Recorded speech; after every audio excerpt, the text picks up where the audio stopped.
Unabated. That's too big a word. That's like mayonnaise. I'm assuming that's the biggest word I know.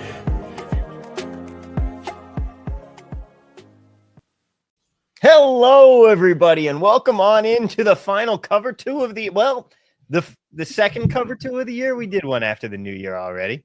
Yeah, final one of the season. Yeah. It should be a good one. It should be fun. Yep, we got the granddaddy of them all tonight, the Pop-Tarts Bowl. I already made that joke in the Discord, but we're making it again here. It's ridiculous. That's not the national championship, because we all know that's the game everybody wants to win. Like, you don't care about making the national championship. You want to make the Pop-Tarts Bowl. Yeah, well, early success on your joke in Discord, so why not repeat it? Exactly. Yeah, at some point, if we keep adding teams, more bowl games will be included. So I think this is the time to start the petition, because if we go to 16 or 24 like FCS, D2, D3, I think they all do 24, some do 16 maybe. We have some opportunities. I mean, it's absurd. We didn't have 12 teams that needed to make it this year, but I digress. That's not the point, because we are here, Chris. It is you and me. It has been a fantastic season, and we are here on the final day now. Ohio State, Notre Dame for all the marbles tonight. And it is going to be a good one. We talked about the line in our pre-show here. We were talking about how the line hasn't really been moving. It has been firmly staying at 8.5 here for the Ohio State Buckeyes for most of the 2 weeks, week or so that we've had it, and we've had the options here. Here we are. It all comes down to these two teams. And before we get into the props, what are you thinking in terms of this game, Chris? Man, this is like the worst. I'm so bad at this to begin with, but I'm a Michigan fan, so I'm choosing between Ohio State and Notre Dame. Like the biases are crazy. I hope Notre Dame wins. I hope it's a competitive game. I think 8.5 is a lot of points in a game like this. I would take, if I was betting it, I would take Notre Dame plus 8.5. But I certainly don't blame you for the way you are looking at this game and how you plan on attacking it. I mean, I know for a fact Joey is not happy with you. I knew that would be coming up, and I'm going the same way here. I'm going the same way as Joey. I'm going the opposite way of you, because quite frankly, this feels like a blowout. I think Notre Dame might not be as real, and I don't know. It's not gonna. It's not as obvious as some of the other ones, like Georgia versus TCU when we had that game. Like, I made a lot of money on that game just by continually rebetting Georgia. I don't think it's going to be the same way here, but I'm going to have something on some crazy numbers. That being said, I could see it being a real good game. If Ohio State doesn't show up and play to their best, 8.5 is a lot of points in a game that Notre Dame should be coming out swinging, but I don't know. I think this might be a little bit more of a snoozer than we let on. I could also totally be wrong, and it could be an incredible game. Hoping for the latter, although I'm sure that'll cause me to lose some bets. Shout out to Jared Ruby here saying props to the CFB screen and props 79 and 42 this year. Chris, anything you have as far as like a CFB record for the season? I mean, this show, we haven't been so much about the plays as it has been more about, hey, these are what the projections are at. This is the context we're giving you for the game and all that, and go out and find some of your stuff. So we haven't been tracking them quite that way. I will tell you, I know I've had a profitable season. I haven't tabulated the final numbers though. Yeah, I've had a profitable season, not like I did last year. It feels like every year things are getting tighter and tighter. So we, like you said, we haven't tracked how the show works. It's a little bit different. You can go to the projection results channel in Discord. You can look at it on Twitter or X, right? Like how we've done. I think we've crushed bowl season, no doubt about it. I would say New Year's Eve was probably the day that things had taken a little bit of a downtick, but hopefully going to end well, and ultimately I think what this show has done is I was actually talking to Glenn about this morning. He was asking how it was going. We talk all the time, obviously. And I had let him know that, New Year's Eve, we were crushing it. And then those past, the couple of bowl games after that, not as much. But I think like the show has helped people understand what to bet, how to bet it, like where the risk lies. If you're just blindly betting some of these edges, like we're giving out 60 to 80 edges a week on a real, like a week 4 to week 13 or whatever, right? Like you can't bet all 60, 80, pick and choose. I think Jared said he was 79 and 42. That's like 121 bets. Mm-hmm. That's a great number, probably 10 a week. Like, and look at the success that he's had. So I've been happy with the fact that like the show and maybe just Discord and stuff has helped people understand like where to bet, how to bet, and it also helps when Fliff pops up with these random horrible lines. So got to give a shout out to them as well. Yep. I mean, that's exactly what we want. We want to be teaching people, hey, this is the good process. This is the thing that you want to take with you through the rest of the season, through the rest of gambling. And remember, it's about price. It's about means versus medians. It's all of these different things that come together to make good prop betting. And hopefully we have helped you guys along on that journey as well. But Chris, we have one more game to get to, and I think we should do just that. Let's start off talking about some of these quarterback markets here. Where are you looking, my friend, when it comes to the quarterback matchup in this game? Well, I'd like to first start off by saying that I looked at all the edges for today. There's 28 edges, 22 of them are unders, which is pretty atypical for us. I feel like we're closer to 50-50 as much as we don't want to be. And the one position or the prop that we do best on is receiving and unders. Receiving yard unders are our best numbers statistically throughout the full season. 10 of the 12 edges are unders on receiving. So we'll take a look at that in a second. But Will Howard under, the baselines have him around like 7.5, 7.6 yards per attempt. If you look at it, it kind of makes sense, right? They're projected to score 27, I think, or maybe 28. Like the offense is very good on the ground as it is in the air. They have some guys on both sides of that offense. And Notre Dame is a good defense, right? So we like the under here. I would say a little bit caution here because Will Howard has like turned it up this playoff season, almost 10.5 yards per attempt. I trust the baselines. I trust the model. Too many times I've said to myself, like, why is it this low or why is it this high? And, thankfully our data science guys are on it and it's typically correct. So we like the under here and you'll see that with the receiving stuff. I mean, would it be a CFB prop show if we didn't like the Riley Leonard Passover, Tom? I mean, hey, how many times has it burned us on the season? But then here we are again, like, well, it's 175 yards, which is up 15 from the last game. It was what 160? Yeah, I mean, we won it last week too, by the way. Don't sell us short. I think we're probably like 2-2 in our last 4. It's the losses that hurt so much more than the wins, and that's why we remember it. But this line's moved. When we first released this, I want to say this was between a 5 and 10% edge. And so the market agrees with us as well. That the over has, at least when we released on Saturday, people have also been betting up too. Yeah. Nitish, I'm going to ban Nitish for this one. What if Will Howard throws for 70 yards to Trayvon again? Just out here rubbing salt in the wound as we were loving those rush yard overs, and he takes a screen 70 yards instead. We could not have run any worse. I thought about it after the game last week or whatever it was. Like, Will Howard's under hits if he doesn't throw that 75-yard pass. Trayvon Henderson ran for like 7 yards a carry, but got 6 carries. Wisner had like 18 attempts, and he couldn't hit a 60-yard prop number. Like, it just felt like we ran bad in some of these areas. So hopefully the good karma, the good luck's on us tonight. But that's kind of how it goes, right? Like, that's how my whole point of like, oh, this number feels scary to like an under here. But at the end of the day, the under was if Texas plays some sort of defense to end the first half, I would look at this number much differently because he would have hit the under the last time. So I trust it, and we'll see it with these receiving yard numbers too. I mean, some of these guys have some higher numbers, and Notre Dame's defense is very good. Yeah. And I mean, hey, good defense makes for a lot of good unders for us. And this is also one of those games where we're probably going to be getting a lot of guys that are getting their numbers a little bit inflated by the public betting them over, right? Yeah, I mean, nobody likes to, I shouldn't say, I hate using the term casual, but the more general sports fan that wants to bet on a big game doesn't like to bet unders, right? They want to bet overs, and these lines move because of it. And I mean, just generally speaking, it's more fun to see a guy go for an 80-yard touchdown and be happy about it. I think also too, right? At Ohio State, their talent is first rounders, second rounders across the board. Jeremiah Smith, probably a top 5 pick in 2 years. Emeka Egbuka is a first rounder. Travion Henderson is going to be probably second or third running back drafted, and Quinshon Judkins, if he doesn't go to the draft, he's probably a top 3-4 running back next year. So when you look at these guys and what their potential is and their talent level is, like, it's easy to want to bet an over on these guys because they're so talented. Mm-hmm.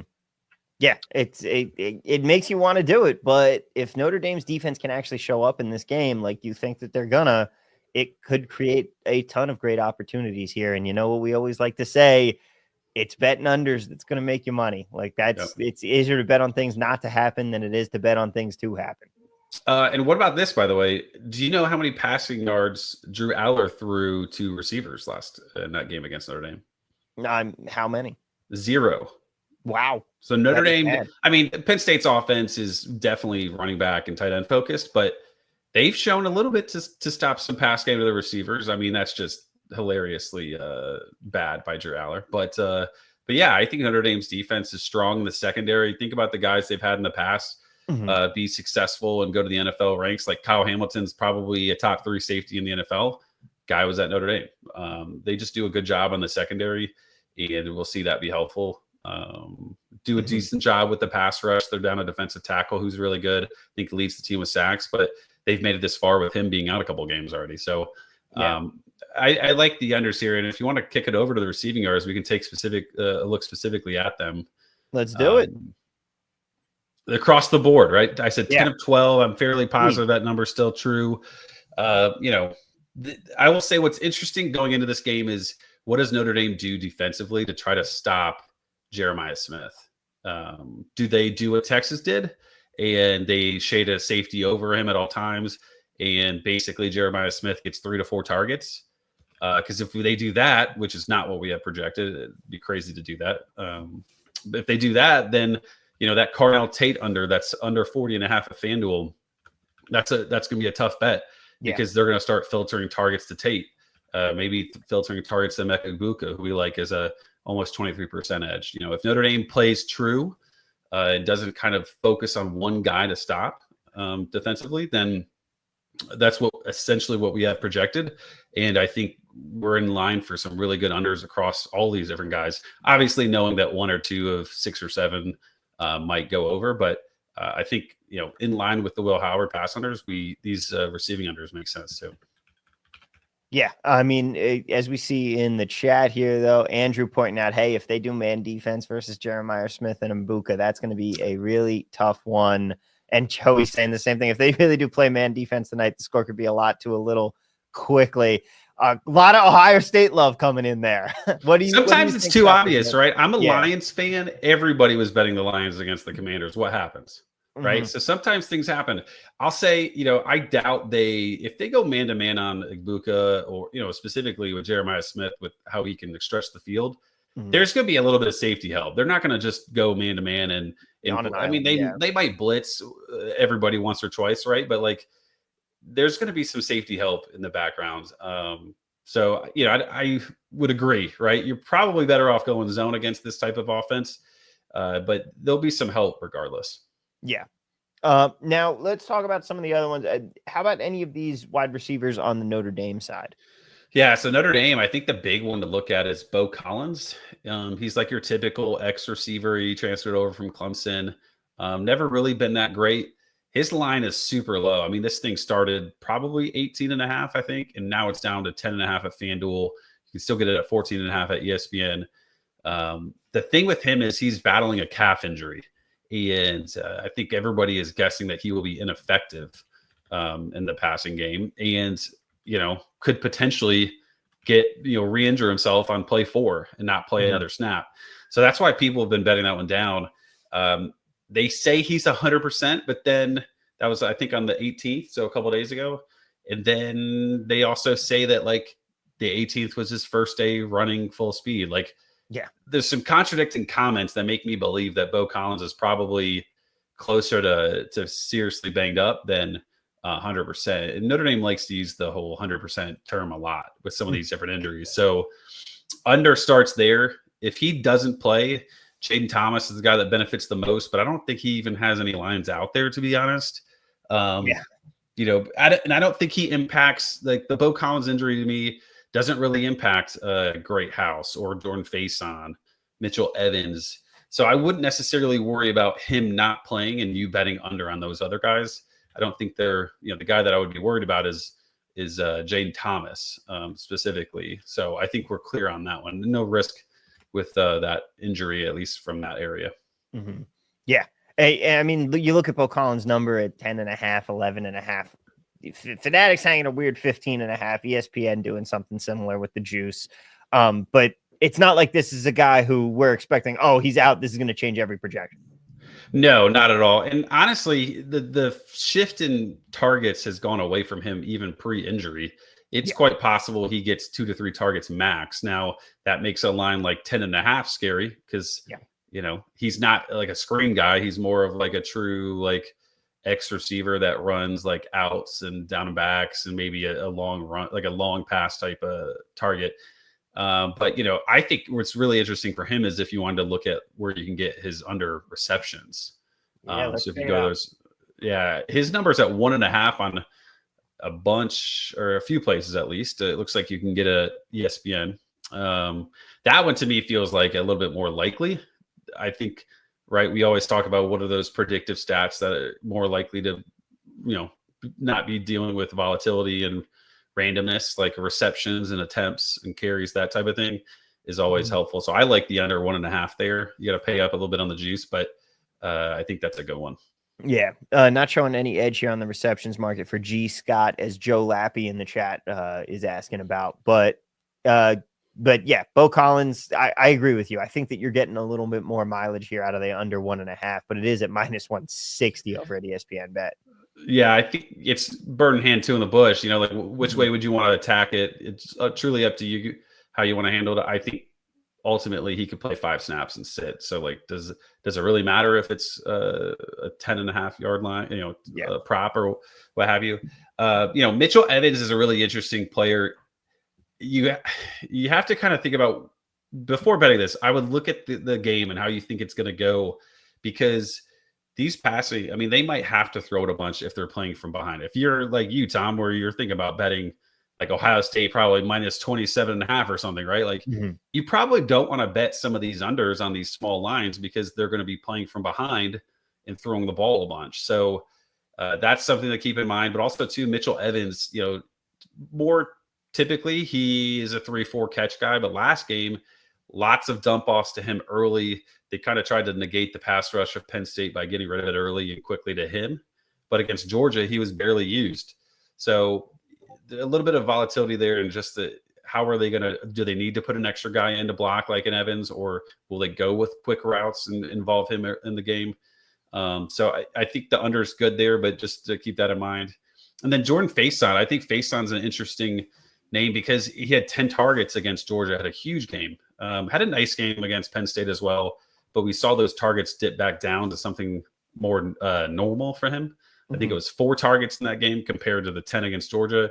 So we have him really kind of in that projection of about 4 targets. So 2.8 receptions, 37.5 yards. So yeah, I think the under there is good when you look deeper into it, rather than just remembering that one game that stands out for him. Yeah. And that's the thing. You don't want to be a prisoner of the moment and be a prisoner of what happened last. You want to remember what he has been trending so far this season. And really, one game in that weird of a game environment where you are in the semifinal, sometimes somebody steps up, and it doesn't mean that they're going to go back and do the same thing again the next week. Yeah, and Notre Dame doesn't want to pass it to begin with. Like, they're going to throw it 27, 28 times. They'd prefer to run the football, control the clock. And they do like to spread it around, period, right? They have 2 different running backs they'll throw to. They have 1 to 2 tight ends they'll throw to, 4 to 5 receivers, even if Bo Collins doesn't play. Even like you see at the very bottom there, like Chris Mitchell has a over 4.5 at a underdog. Talk about volatile. That's a situation where it's just like, does he catch one of the 2 targets he gets? Does the Bo Collins actually? I think Bo Collins actually impacts Chris Mitchell. I wouldn't touch that one. 4.5 yard props typically are just avoids, but all that to say is they throw it to a bunch of different guys. So it could be that one guy that steps up and then the rest fall back. And that's why I think across the board, these unders are good on both sides. I think there's so many options on both teams that across the board, having 10 of 12 receiving unders, like I like that going into this game. Yeah. And I mean, it's one of those things where if you spread the board, you're not going to hit everything, but you're probably going to hit most of them. Yeah. Well, just hope that, Will Howard doesn't throw for 350, Yeah. Hope that Riley Leonard doesn't throw for 275. Both of them shouldn't happen, but that's the risk that we play. That's why they call it gambling, right? I will say the lines that I love these unders at receiving yards. I've talked about how successful they've been on the season, but if you want to go to rushing attempts, I think we have 4 lines that are really good that we don't typically necessarily focus on. And we're seeing a lot more props available for us since it's been added. Yeah, and this is not, when we look at our season results and go week by week and post that on Twitter and stuff, those are just pass yards, rush yards, receiving yards. We don't do anything just too spread thin. The availability is not there. But I think top to bottom here, these 4 edges are all good edges. Starting with Jadarian Price, right? Jeremiah Love is banged up, but he's playing. We saw Jeremiah Love get 8 attempts in the second half of last game, and Jadarian Price still had 7 rushing attempts. So love the over 5.5 there on Fliff. Talked about Love. His number's over 10.5. He's done that in 9 games this season. He's hit that number. Like I said, 8 carries in the second half. I imagine if Notre Dame wins this game, it's because he's successful. And I think they know that. I think they want to try to get him going and see how effective he can be. So I like the over there as well. Now, to get back to an under and where we like, I was surprised by this Travion Henderson number. It is minus 140. But he hasn't had 12 rushing attempts once this entire season. And he's been healthy. And that includes playoff games where he's run for like 6, 8, and 10 yards per carry. So I'm shocked by, I'm very surprised by that number at 11.5. Yeah, you're seeing a lot of juice on it. And again, ESPN Bet loves doing this with their prop lines where they're giving you a line that they say is the main line. And then it's juiced to hell like this. But you're clearly seeing the difference in value here. You see it next to the FanDuel number at 10.5 at a much more minus 114, like much more in line number.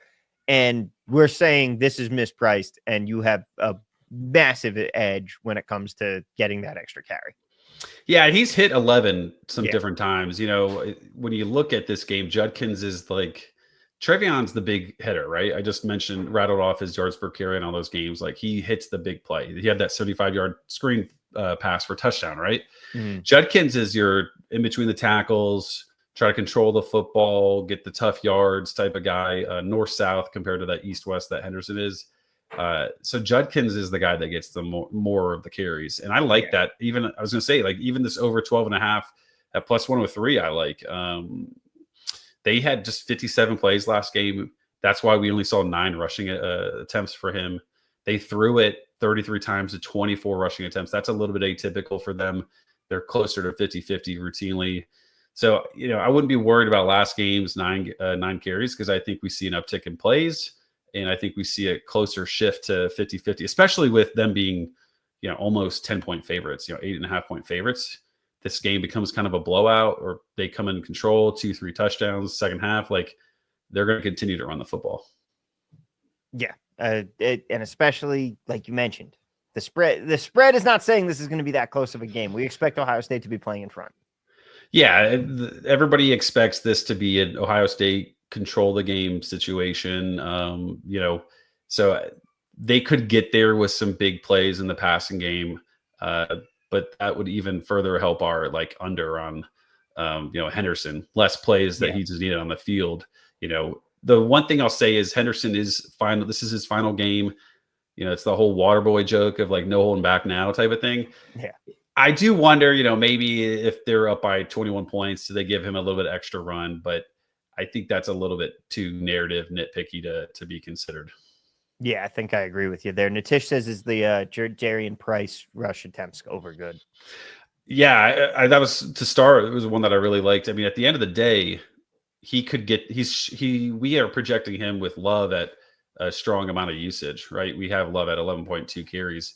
Yeah. If Love isn't able to go, full speed, if he gets banged up and has to exit the game for a quarter or can't finish the game, Jadarian Price is the guy that benefits. Mm-hmm. He's the guy that's going to become that next guy up. Aeneas Williams is in play as a third running back, but we're talking like Deuce Vaughn sized, 5'7", buck 80 pass catcher. great in the passing game, but he's only relevant if Love injury happens, and they're not going to try to run the football with Aeneas Williams. It'll be all Jadarian Price. Yeah. I mean, and it's going to come down to, will they be still ground and pounding it? But yeah, 7 rushes, especially if this game can have a little bit slower pace and they aren't behind early, you're getting there in a heartbeat. Yeah. Also, too, think about it. This is a good Ohio State defense. I suspect Notre Dame's going to score a little bit, obviously, right? Mm-hmm. There's probably going to be bigger sustained drives, meaning yes, a bunch of plays, which is key for us. A bunch of hopefully 3rd and shorts, 2nd and 5, where they continue to kind of grind the football and get those first downs. Ohio State's the team that could go 75 yards in 2 plays. Yeah. Notre Dame could happen, but it's not very likely. They're going to be the ones that go 8 plays, 10 plays, 65 yards type of thing. Yeah. Now let's talk about the rushing yards markets as well here, because it's really the last thing that we have to get to. But you're seeing a big one there on Williams. Yeah, I mean, at the end of the day, you're really sweating. What does he do with those 2 carries? Does he pop off a big run? At plus money and 10.5? If that's Fanatics, so not many can get much down on that, right? I like that one. 7.5 on Bet Online, and I think I saw 7.5 on Underdog. Like, that's a little bit tight for me. I would certainly avoid that. I think he could be game scripted out of this one really quickly. If Love is healthy, we probably don't see a whole lot of Aeneas Williams because he's going to be used in the pass game. Where you would see Aeneas Williams is a bunch of 3rd and longs, or like that end of 2nd quarter drive like we saw against Penn State a couple weeks back. Like, that's where Aeneas Williams gets involved. But that's such a short line. I would probably avoid the 7.5. I like the 10.5. I think that's reasonable if you can get it and get something decent down on it. Yeah. I mean, that Fanatics line, if it's still there, guys, good luck with it and good luck getting your bets down on it. But yeah, you're getting a nice juicy price on that. Yeah, I think instead, I Jeremiah Love, if you can get 50.5 still on Fliff, like that to me is a strong bet. It's a good bet. I mean, he's banged up. So Ohio State defense, we opened it up saying Wisner had like 18 carries for 55 yards or something like that. Like, he's not getting 18 carries, and he's not as effective as he's going to be in the past because of that knee injury. So if you can get 50.5, go for it. I probably steer clear of that like 45.5 number, 46.5. To me, that's just, he is a bigger play type guy. If he finds a hole, he could certainly beat that in one number, in one carry. But 50.5, I think is good. 45.5, probably a little bit too low for me. Yeah. All right. Well, Chris, anything else that you want to get to? We've kind of run through everything here. Yeah, I mean, we covered it all. Somebody had asked for a ladder, and I did this last week, and I had said it goes against our projection technically, but I think Carnell Tate over in terms of like receiving yards. Last game I said that, and it hit. It worked out well. They tried to go after Jeremiah Smith, and he had a big game. I wouldn't necessarily do that this week. I mean, sure, it's still in play. You could do that if you wanted to. I just don't think Notre Dame is going to try to stop him. The reason why I bring it up is because of Jeremiah Love. He is a big play threat. If you wanted to have fun with a ladder, his number is short enough where I think you could go up to like 89.5, get some good odds on it, and he could hit it. We have him right at that number of his projection, but as we said all season, he's the guy that breaks one for 60 yards and you lose your under, right? Yeah. So I think, if you're not betting his under period, I think like a ladder on him was interesting, but there's nothing really that jumps out as like a great ladder that's like no doubter or no brainer or anything like that. I think Love is interesting just because of his big play threat and his number is kind of short, but otherwise that's all I got for you guys on the ladder. Natish wants to know Jeremiah Smith not to score a TD at plus 120. That's insane. Yeah, I don't think I would do that. No. Yeah. I mean, the thing is, right, he's like a superstar. Like he doesn't need the amount of touchdowns he scored on the season is insane. I think it's something like he had a touchdown in his first like 7 or 8 games.